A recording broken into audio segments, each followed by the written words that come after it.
बिस्मिल्लाहिर्रहमानिर्रहीम। अस्सलामु अलैकुम।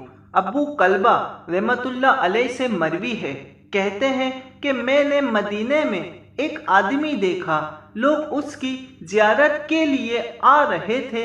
वो कह रहा था, रसूलुल्लाह सल्लल्लाहु अलैहि वसल्लम ने फरमाया, रसूलुल्लाह सल्लल्लाहु अलैहि वसल्लम ने फरमाया, क्या देखता हूँ कि नबी सल्लल्लाहु अलैहि वसल्लम का एक सहाबी है। मैंने उसे कहते हुए सुना, तुम्हारे बाद गुमराह करने वाला गज़्ज़ाब आएगा, सख्त घुंघरियाले बालों वाला। 3 दफा फरमाया और वो कहेगा, मैं तुम्हारा रब हूँ। जो आदमी उसे ये कहेगा कि तू हमारा रब नहीं लेकिन हमारा रब अल्लाह है, उसी पर हमने तवक्कल किया, उसी की तरफ हम लौट कर जाएंगे, तो वो उस पर गालिब नहीं हो सकेगा।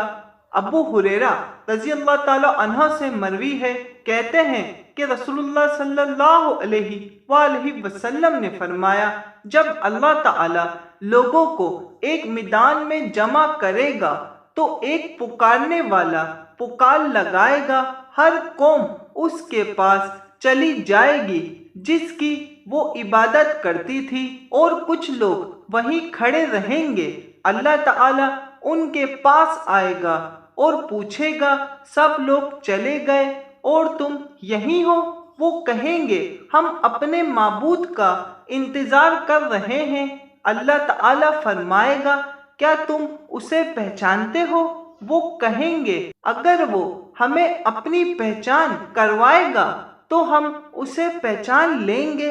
तब अल्लाह ताला उनके लिए अपनी पिंडली जाहिर करेगा तो वो लोग सजदे में गिर जाएंगे, और यही अल्लाह का फरमान है। जिस दिन पिंडली जाहिर कर दी जाएगी और उन्हें सजदे के लिए कहा जाएगा तो वो उसकी ताकत नहीं रखेंगे, और सब मुनाफिक सजदा करने की ताकत नहीं रखेंगे।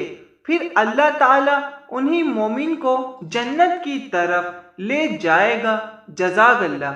हदीस मुबारक समझ आने की सूरत में एक लाइक ज़रूर कर दिएगा। अल्लाह हाफिज़।